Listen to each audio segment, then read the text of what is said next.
안녕하세요. 법도TV 엄정숙 부동산 전문 변호사입니다.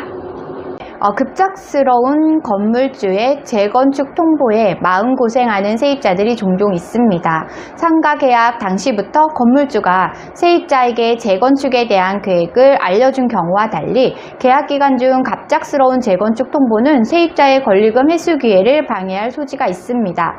건물주가 자신의 건물을 재건축하거나 리모델링 하기 위해 사전 고지도 없이 급작스럽게 세입자에게 이를 통보했다면 권리금 보호 의무 위반에 해당합니다. 사전 공지 없는 건물주의 재건축, 리모델링 계획은 개인적인 사정일 뿐 해당 사유로 신규 세입자를 받지 않는다면 기존 세입자는 건물주를 상대로 손해배상 청구 소송을 제기해야 합니다.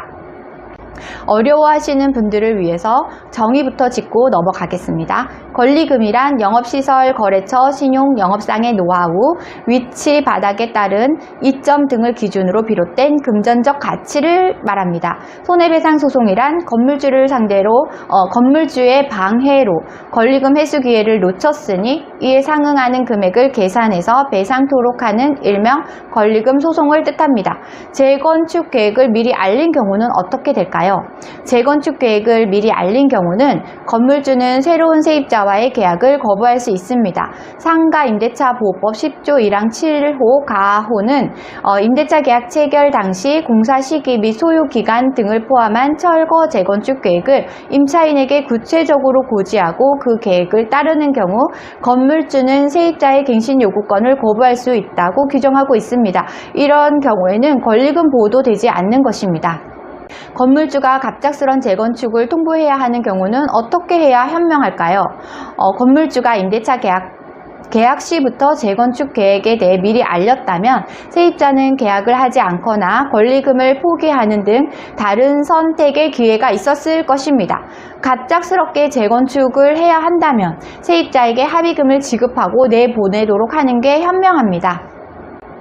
반면 상가 계약 당시에 건물주가 재건축 계획에 대해서 세입자에게 미리 알리지는 않았지만 급작스러운 재건축 통보가 정당한 사유로 인정되는 경우가 있습니다.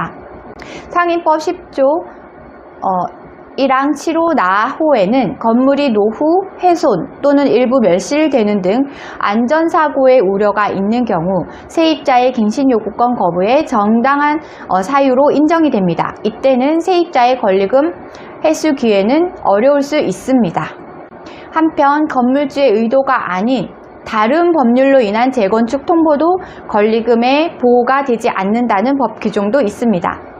상가 건물임대차보호법 10조 1항 7호 다호에는 명시된 다른 법률에 따라 철거 또는 재건축이 이루어지는 경우를 말합니다. 해당 법률에서 말하는 다른 법률이란 국가에서 진행하는 도시정비 사업에 의해 그 지역이 재개발되는 경우에는 건물주조차 미처 예상치 못한 재개발 사업이기 때문에 건물주가 계약갱신 거절은 물론 권리금 보호 의무에 대한 책임도 지지 않습니다. 다만 국가에서 진행하는 재개발 사업은 시군, 구 등에서 세입자에게 휴업 보상금, 이전비 등을 지급하도록 규정하고 있기 때문에 세입자는 국가를 상대로 손해배상을 받게 됩니다. 정리하자면 미리 알리지 않은 재건축을 이유로 한 새로운 세입자의 계약 거절은 권리금 침해가 됩니다. 또 건물의 안전상 우려가 있다면 급작스러운 재건축 통보도 합당한 사유가 됩니다. 도시정비계획에 의한 재개발 사업은 국가가 세입자에게 손해배상을 하도록 하고 있습니다. 오늘은 권리금 소송에서 건물주의 재건축 통보에 대해 알아보았습니다. 다음에 더 좋은 부동산 법률 정보로 찾아뵙겠습니다. 감사합니다.